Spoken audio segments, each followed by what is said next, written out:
Hello everyone, कैसे हैं आप सब लोग? ठीक ठाक हैं। जैसे कि आप सब लोग जानते हैं कि एक्लिप्स दोबारा से स्टार्ट हो रहे हैं, ग्रहण लग रहे हैं। एक जो है वो तकरीबन 10 से 12 दिन पहले लगा था और एक 20-21 जून को एक्सपेक्टेड है। इसी तरह 5-6 जुलाई को भी एक ग्रहण लगेगा।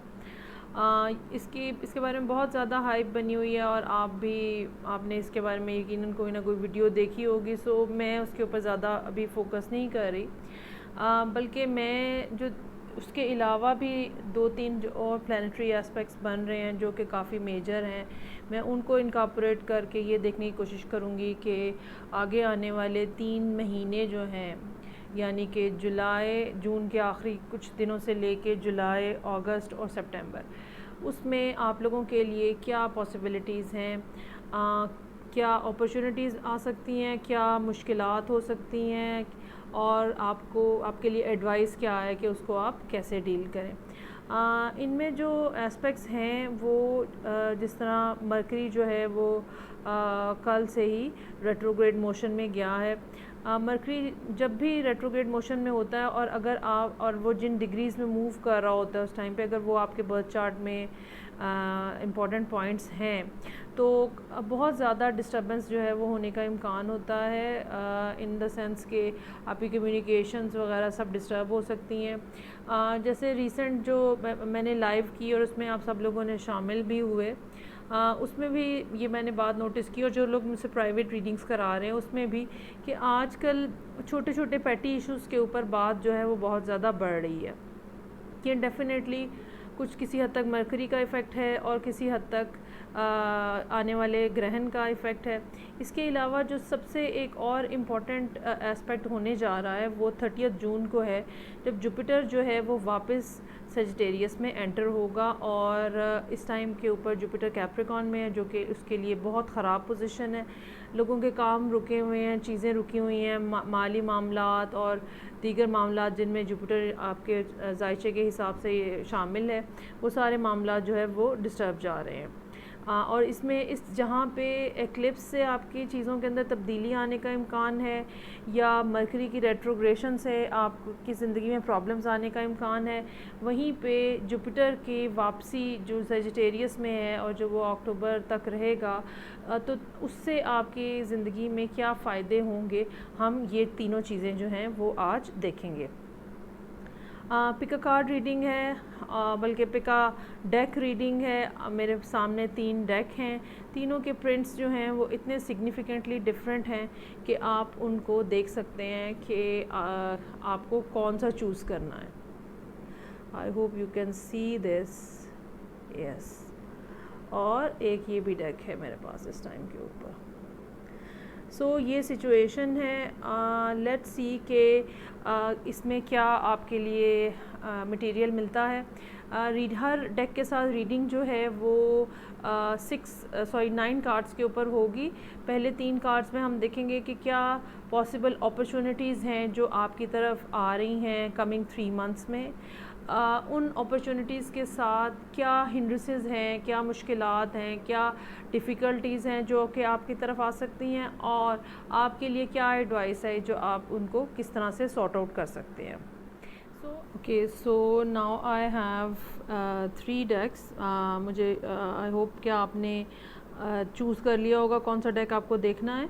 और नंबर 1 पे ये वाला डेक है, सेकंड नंबर पे this one and this is the third deck. So वो सब लोग जिन्होंने डेक 1 चूज़ किया है, आए हम देखते हैं कि आने वाले 3 महीनों में जुपिटर की मूवमेंट से आपके पास क्या अपॉर्चुनिटीज़ आने का इम्कान है।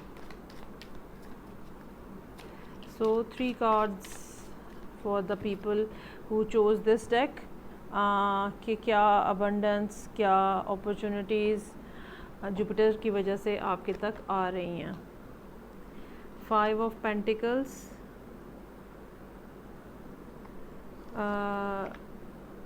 नाइट ऑफ वॉन्ड्स या daughter of wands, sorry page of wands और 4 ऑफ पेंटिकल्स। अच्छा जी, next we will see what are the difficulties या प्रॉब्लम्स या हिंड्रेंसेस क्या हैं जो कि आपकी लाइफ में आ सकती हैं।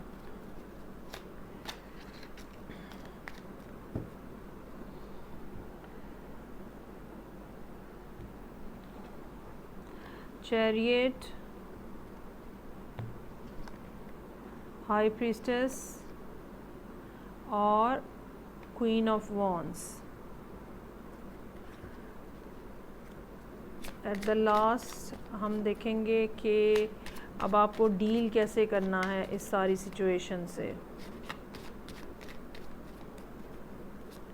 How you can deal with the situation.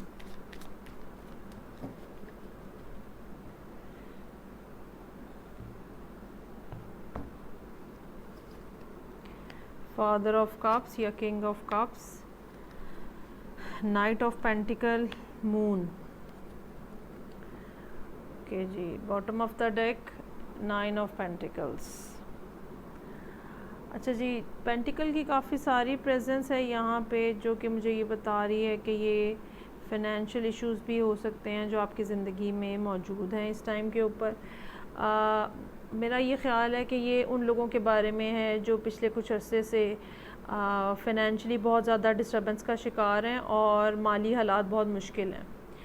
नज़र ये आ रहा है कि अब इन हालात में से निकलने का टाइम जो है वो करीब आ गया है, और चांसेस हैं कि आपको के पास कोई नया आइडिया, कोई नई थॉट, कोई नया प्रोजेक्ट, कोई नई जॉब की ख़बर या कोई ऐसी चीज़ नई स्टार्ट होने का इम्कान है जिसके अंदर तरक्की के इम्कानात बहुत ज़्यादा हैं। इसके अलावा ये भी मुमकिन है कि आप में से कुछ लोग जो हैं उनको अपनी फैमिली की तरफ से कोई सपोर्ट हासिल हो, या ये हो सकता है कि वो जो आपने लॉटरी ख़रीदी हुई थी या वो जो आपने इन्वेस्टमेंट कहीं की हुई थी वहाँ से कोई न्यूज़ जो है अर्न मनी के बारे में, ऐसे पैसे जो आपने कमाए नहीं हुए, जिसके लिए आपने मेहनत नहीं की हुई, ऐसे पैसे जो हैं वो आने का इम्कान है।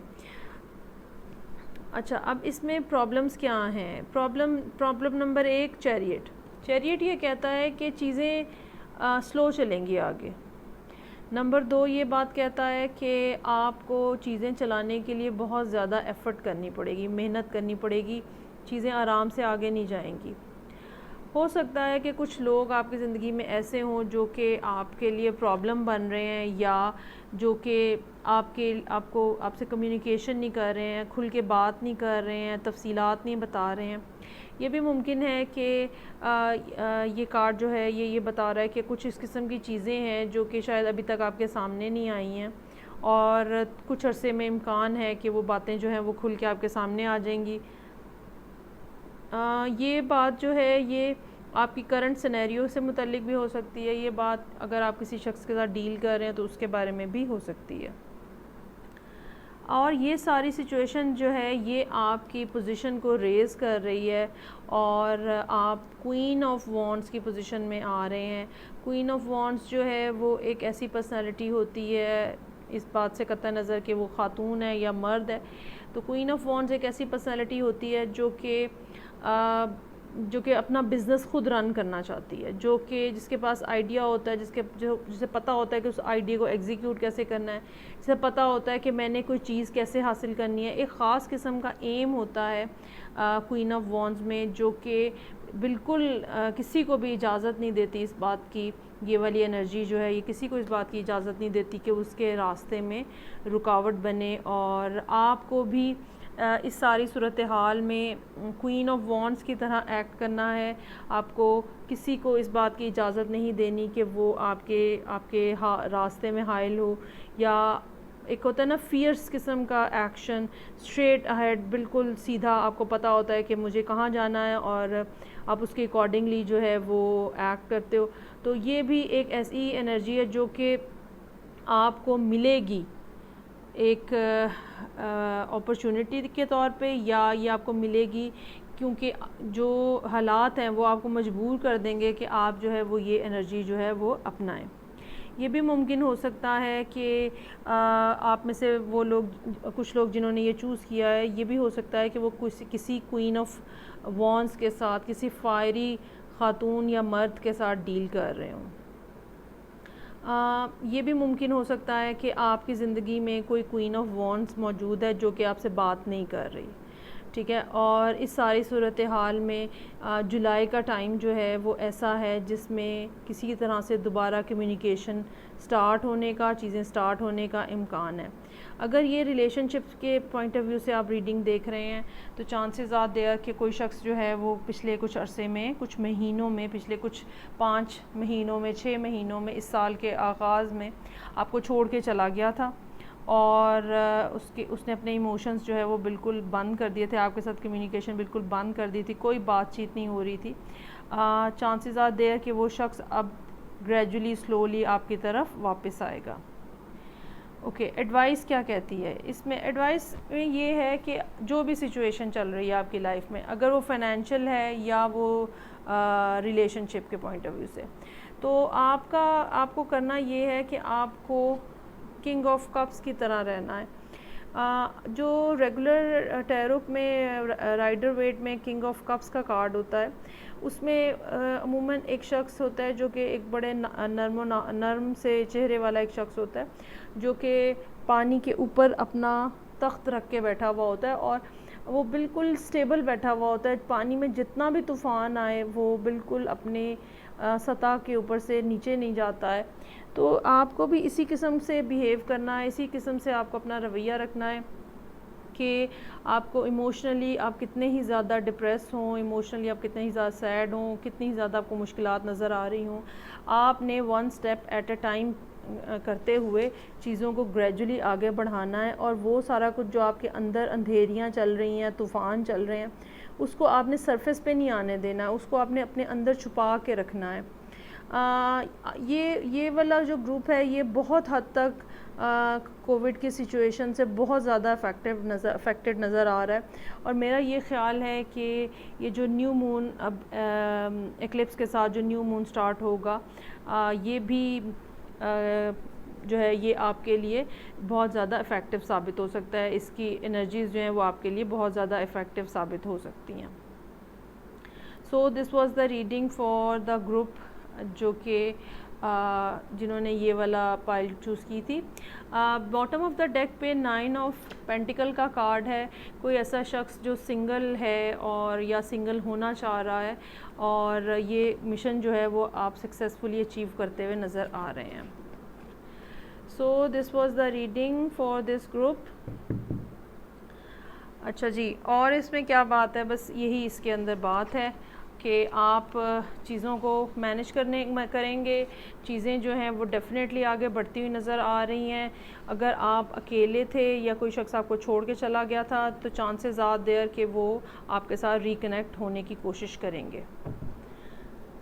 Okay, so let's move towards the second deck और हम देखते हैं कि वो सब लोग जिन्होंने मिडिल वाला डेक चूज़ किया है तो उनके लिए इस सारे सिनेरियो में जो कि मरकरी रेट्रोग्रेशन है, जो कि एक्लिप्स है और इसके अलावा जुपिटर जो है वो वापस सजिटेरियस में एंटर हो रहा है, तो क्या अपॉर्चुनिटीज़ हैं इन लोगों के लिए? Night of wands, emperor, 5 of wands. Okay, let's see के डिफ़िकल्टीज़ क्या हैं आपके लिए इस सारी सिचुएशन के अंदर। 7 ऑफ पेंटिकल, इंतज़ार काफ़ी करना पड़ेगा आपको। ओहो, कार्ड तो भाई खुद ब खुद ही बाहर आ रहे हैं। S of pentacle,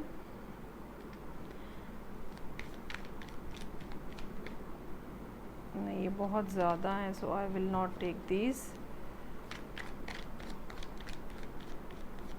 one more please. 9 of wands. Okay, advice क्या है इस ग्रुप के लिए कि इनको इस सारे मामले को कैसे डील करना है? Let's see what are the advice cards for the second group. 6 of cups, death energy, tower. Okay, I hope you can see all the cards. Okay. So situation जो यहाँ नज़र आ रही है वो ये है कि हो सकता है कि ये वाला जो ग्रुप है, अगेन मैं दो ही चीज़ों को कंसिडर करूँगी, रिलेशनशिप या करियर और मनी मैटर्स जो हैं। सो ये ग्रुप कुछ इस तरह का इसमें कुछ इस किस्म का बिहेवियर नज़र आ रहा है कि कोई शख्स जो है वो इस टाइम पीरियड के अंदर, जो 3 मंथ्स का टाइम पीरियड मैंने मेंशन किया है, इसमें बहुत तेज़ी से आपकी तरफ बढ़ता हुआ नज़र आ रहा है। चांसेस आर है कि ये शख्स जो है ये फ्लर्ट होगा और आपको अपनी पोजीशन को मजबूत बनाना है। बल्कि इस सारे ये जो सारा फेज़ जिसमें से आप पीछे गुजरे हैं, इसने आपको बहुत मजबूती अता की है। जहाँ पे मजबूती अता की है वहाँ पे आपको किसी हद तक सेल्फ़ कॉन्शियस भी बना दिया है और अब आप इस मूड में हैं कि मुझे किसी और को मौका नहीं देना कि वो मेरा फ़ायदा उठाए, मुझे हर हाल में अपनी साइड सेफ़ रखनी है और अपने आप को देखना है। ये वो लेसन्स हैं जो आपने पिछले कुछ अर्से के अंदर सीखे हैं। ये भी पॉसिबिलिटी हो सकती है कि आप 2 फायर साइंस के साथ एट ए टाइम डील कर रहे हों। एक फायर साइन जो है वो सेजिटेरियस हो सकता है और दूसरा फायर साइन जो है वो एरीज़ हो सकता है, और आप इसके दरमियान में आप एट ए टाइम 2 लोगों के साथ जब डील कर रहे हैं तो आप इसके दरमियान में आप सिर्फ अपनी साइड सेव करने की कोशिश कर रहे हैं और आप चाह रहे हैं कि आप अपने आप को इन सब लोगों से प्रोटेक्ट कर लें। अब की बार क्योंकि इस कार्ड के साथ एसोसिएटेड है ये बात कि इससे पहले आपका बेनिफिट लिया जा चुका है और आपने इसके बारे में काफ़ी एक्सपीरियंस गेन किया है। सो अब की बार आपने फ़ैसला कर लिया है कि मुझे अपनी चीज़ों की और अपने आप की और अपने एसेट्स की ख़ुद हिफाजत करनी है और मुझे बिल्कुल मौका नहीं देना किसी को भी कि वो मेरा बेनिफिट ले सके। मुझे ये लड़ाई हारनी नहीं है, मुझे इस लड़ाई से निकलना नहीं है। प्रॉब्लम्स ये हैं कि आपने जो काम स्टार्ट किया हुआ है, जो आपने प्रोजेक्ट स्टार्ट किया हुआ है, जो आपने रिलेशनशिप स्टार्ट किया हुआ है, वो चांसेस तो हैं उसके कि वो एक बिल्कुल ब्रांड न्यू स्टार्ट आपके लिए साबित हो सके। लेकिन जो प्रॉब्लम के इसके साथ प्रॉब्लम जुड़ी हुई है वो ये है, एक तो आपको इंतज़ार करना है। अगर आपने बीज डाल दिया हुआ है तो अब आपको फसल के पकने का इंतज़ार करना है। You have to wait for the right moment, जब आपको इत्तला मिलेगी कि हाँ जी चीज़ें तैयार हैं। और आप अपनी फ़ाइट जो है वो नहीं छोड़ सकते टिल द टाइम कि आप अचीव नहीं कर लेते वो लाइफ या वो अपॉर्चुनिटी जो आप हासिल करना चाह रहे हैं। टिल द टाइम आप वो अचीव नहीं कर लेते, आपने लड़ाई नहीं छोड़नी। चाहे आप कितने ज़्यादा इमोशनली डिस्ट्रेस्ड हैं, कितने ज़्यादा स्पिरिचुअली आप वूंडेड हैं, आपने ये लड़ाई नहीं छोड़नी। एडवाइस के कार्ड बहुत ही ज़्यादा इंटरेस्टिंग है। एक तो बता रहा है कि आप किसी हद तक शायद माजी के अंदर हैं या आप किसी को बहुत बेतहाशा याद कर रहे हैं या कोई शख्स जो है वो आपको बहुत ज़्यादा याद कर रहा है और ये शख्स वापस आने की कोशिश भी कर सकता है। लेकिन आपकी अपनी लाइफ के अंदर चीज़ें जो हैं वो बड़े पैमाने के ऊपर ख़त्म हो रही हैं। ठीक है, चीज़ें कम्प्लीटली ख़त्म हो रही हैं। आपकी कुछ रिलेशनशिप्स, कुछ प्रोजेक्ट्स एब्रप्टली एंड हो रहे हैं, एकदम से ख़त्म हो रहे हैं। चाहे आप इस चीज़ को बहुत अरसे से एक्सपेक्ट कर रहे थे, लेकिन इसके बावजूद चीज़ें जो हैं वो बहरहाल अब एकदम से एंडिंग की तरफ जा रही हैं और ये एंडिंग ऐसी होगी जिससे वापसी नहीं होगी। बस लाइन फिर जाएगी और बात ख़त्म हो जाएगी। आप इसमें से कुछ भी दोबारा नहीं कर पाएंगे और ये एंडिंग ऐसी होती है जो कि चाहे आपके लिए कितनी ही ज़्यादा पेनफुल क्यों ना हो, लेकिन बहरहाल ये आपके लिए एक फ़ेवर होती है नेचर की तरफ से, क्योंकि आप वो काम ख़ुद नहीं कर पा रहे होते जो कि फिर आपके ऊपर इम्पोज़ कर दिया जाता है कि you have to do this, ना आपको ये ऐसे ही करना है। इस सारी सिचुएशन के अंदर अगेन 4 ऑफ पेंटिकल का कार्ड है। ये मालूम होता है कि आप जो हैं वो अपनी चीज़ों को, अपने एसेट्स को संभाल के बैठे हुए हैं और बिल्कुल ऐसे ग्रैब किया हुआ है, कोई अपॉर्चुनिटी मिस नहीं करनी, किसी पे एतबार नहीं करना, किसी पे भरोसा नहीं करना। ये इस टाइप की फ़ीलिंग जो है वो इस ग्रुप में नज़र आ रही है। मेरा ख़्याल है कि बहुत ज़्यादा चांसेस हैं कि जैसे जैसे जुपिटर जो है वो आगे मूव करेगा, आपको फाइनेंशियली बहुत ज़्यादा बेनिफिट होने का इम्कान है। और ये एक्लिप्स जो है इससे जो आपकी ज़िंदगी में चीज़ें ख़त्म होनी हैं वो भी जल्दी जल्दी ख़त्म होती हुई नज़र आ रही हैं। So this was the reading for the middle वाला ग्रुप। अब देखते हैं कि थर्ड ग्रुप जो है उसके लिए क्या मैसेजेस जो हैं वो हमारे पास मौजूद हैं। और जुपिटर की मूवमेंट, एक्लिप्स, इसके अलावा मरकरी रेट्रोग्रेशन जो है वो हमारे लिए या उन लोगों के लिए जिन्होंने ये कार्ड्स का डेक चूज़ किया है, क्या इंफॉर्मेशन लेकर आ रही है, क्या अपॉर्चुनिटीज़ होंगी, क्या प्रॉब्लम्स होंगी और उनको कैसे डील करना है, एडवाइस क्या होगी। सो लेट्स सी, सबसे पहले देखते हैं कि क्या अपॉर्चुनिटीज़ जो हैं वो आ रही हैं इस ग्रुप को चूज़ करने वालों के लिए। 8 of pentacles, okay nice, justice, 7 of pentacles, okay. अब देखते हैं कि प्रॉब्लम्स क्या हैं जो कि इस ग्रुप वालों को देखने पड़ सकती हैं, पॉसिबली क्या इश्यूज़ हो सकते हैं आपकी लाइफ के अंदर इस सारे अगले। अच्छा, ये मैं रिपीट कर दूं कि ये रीडिंग जो है ये एंड ऑफ जून से लेके और नेक्स्ट 3 मंथ तक के टाइम पीरियड को कवर करने के लिए है। So I have 9 of swords, knight of cups, queen of cups. अच्छा जी, लास्ट लाइन में हम देखेंगे कि हमारे पास क्या एडवाइस के लिए कार्ड्स हैं इस ग्रुप के। क्या करना चाहिए आपको, क्या करना चाहिए या क्या नहीं करना चाहिए। Tower, 2 of cups, 7 of swords, okay. अच्छा, ये एक मज़े की बात है कि तीनों रीडिंग्स में टावर का कार्ड किसी ना किसी डायरेक्शन में, okay. Bottom of the deck, death, किसी ना किसी डायरेक्शन में डेथ और टावर के कार्ड्स जो हैं वो नज़र आ रहे हैं, जिससे ये बात पता चलती है कि बहुत ज़्यादा लोगों की ज़िंदगी में कुछ ना कुछ एंड होने जा रहा है, कुछ एंडिंग्स हैं और जो कि लॉन्ग ड्यू एंडिंग्स थी, बहुत अरसे से जिसका इंतज़ार हो रहा था, वो होने जा रही हैं अब। अच्छा, अगर हम इन कार्ड्स को देखें तो जो अपॉर्चुनिटीज़ हैं उसमें पता ये चलता है कि चांसेस यही हैं कि जो भी आप काम कर रहे हैं उसमें वर्कलोड आपका बढ़ जाएगा। काम अगर आपको पहले नहीं मिल रहा था तो आपको काम मिलना शुरू हो जाएगा, और अगर आपके पास काम पहले था तो वर्कलोड जो है, काम की क्वांटिटी जो है वो बढ़ जाएगी। ये वो लोग होंगे जिनका या तो कोई अदालत में कुछ केस चल रहा होगा, जायदाद का मुतल्लिक कोई चीज़ चल रही होगी, कोई ऐसा मामला चल रहा होगा जो कि बहुत अरसे से चल रहा है और जिसका बहुत देर से आप इंतज़ार कर रहे थे। अब टाइम आ गया है कि वो फेवर में आपके आ जाएगा। आपको ये फ़ैसला कोई जो मिलेगा वो आपकी फ़ेवर में होगा, आपके साथ इंसाफ किया जाएगा और आपने इस इंसाफ को हासिल करने के लिए बहुत इंतज़ार किया है। ठीक है, so very positive thoughts over here. जो प्रॉब्लम्स हैं, एंग्जाइटी, सबसे पहले तो इंक्रीज्ड लेवल ऑफ एंग्जाइटी जो है वो इस ग्रुप के अंदर शामिल है। अच्छा, ये हो सकता है कि इस ग्रुप वालों को आप कह लें कि फ्लर्ट करने की कोशिश इन लोगों के साथ हो सकती है। कोई ऐसा शख्स जो कि देखने में बहुत ही सोफिस्टिकेटेड और बहुत ही अच्छा और ख़ूबसूरत या बहुत ही ज़्यादा डिसेंट नज़र आ रहा है, वो आपको मोहब्बत की ऑफ़र कर सकता है। लेकिन इस कार्ड के साथ एक नेगेटिविटी भी इन्वॉल्व होती है। समटाइम्स ये एक टिपिकली फ्लिंग होता है, एक टाइम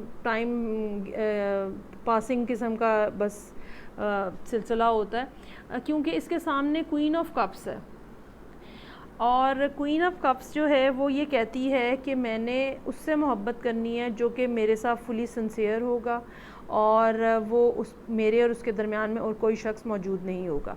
सो पता ये चल रहा है यहाँ से कि जहाँ पे आपका काम बढ़ने वाला है, अगर आपके कुछ मसाइल हैं जो कि लॉ एंड ऑर्डर से रिलेटेड हैं वो हल होने वाले हैं, तो वहाँ दूसरी तरफ चांसेस ये हैं कि आपकी तरफ कोई ऐसा शख्स आए जो कि फ्लर्ट हो। करना क्या है आपने, करना आपने ये है कि अगर आपके साथ पहले से कोई लोग अटैच्ड हैं जो कि जिनसे ताल्लुक़ ख़त्म हो रहा है आपका, क्योंकि यहाँ पे हमें जस्टिस का कार्ड मिल रहा है। कोई भी ये बिज़नेस से रिलेटेड मसाइल हो सकते हैं, ये रिलेशनशिप से रिलेटेड डाइवोर्स के मसाइल हो सकते हैं। तो जब तक ये मामला एंड नहीं हो जाता कम्प्लीटली, जो कि इस टाइम पीरियड में होता हुआ नज़र आ रहा है, तब तक आपको अपने आप को इस नेगेटिविटी से बचाना है। ठीक है, आपको किसी की ऑफ़र एक्सेप्ट नहीं करनी है, आपको कोई रिलेशनशिप कनेक्शन बिल्टअप नहीं करना है, आपको कोई आपका बिहेवियर जो है वो बिल्कुल पॉजिटिव होना चाहिए और कोई चोरी छुपे का काम नहीं होना चाहिए, कोई अफेयर्स नहीं होने चाहिए, कोई चीटिंग नहीं होनी चाहिए। जब तक आपके पिछले मामलात जो हैं वो कम्प्लीटली वाइंड अप नहीं हो जाते। नो स्नीकी बिहेवियर, ये एक ऐसी नेगेटिव ऐसा कार्ड है, ऐसी नेगेटिव एनर्जी होती है कि हम अगर हम कुछ गलत काम करते हैं तो हम फौरी तौर पे पकड़े जाते हैं, ऐसे करके बस सामने आ जाते हैं। तो आपको इससे बहुत ज़्यादा बचना है। ठीक है, कोई चीटिंग नहीं होनी चाहिए, कोई स्नीकी बिहेवियर नहीं होना चाहिए, कोई चोरी छुपे के काम नहीं होने चाहिए, कोई गलत तरीके से लोगों को इन्फ्लुएंस करने की कोशिश नहीं करनी है आपने। ये चीज़ आपके लिए प्रॉब्लम बन सकती है, ये चीज़ आपको मुश्किल में डाल सकती है। ये क्योंकि नीचे जो बॉटम पे कार्ड है वो डेथ का कार्ड है और मून का कार्ड है। ऐसी चीज़ें जो कि सामने नज़र नहीं आ रही और ख़त्म हो रही हैं, आप उनको पहले कम्प्लीटली ख़त्म होने दें और फिर जो है वो आप अपनी कम्युनिकेशन जो है वो किसी और से बढ़ाएं, अदरवाइज़ आप प्रॉब्लम का शिकार हो सकते हैं। ये तीनों डेक्स के साथ रीडिंग थी। आई होप आपको अच्छी लगी होगी। फ़ीडबैक का मुझे इंतज़ार रहेगा। नेक्स्ट रीडिंग के साथ फिर मुलाकात होगी। Take care, bye.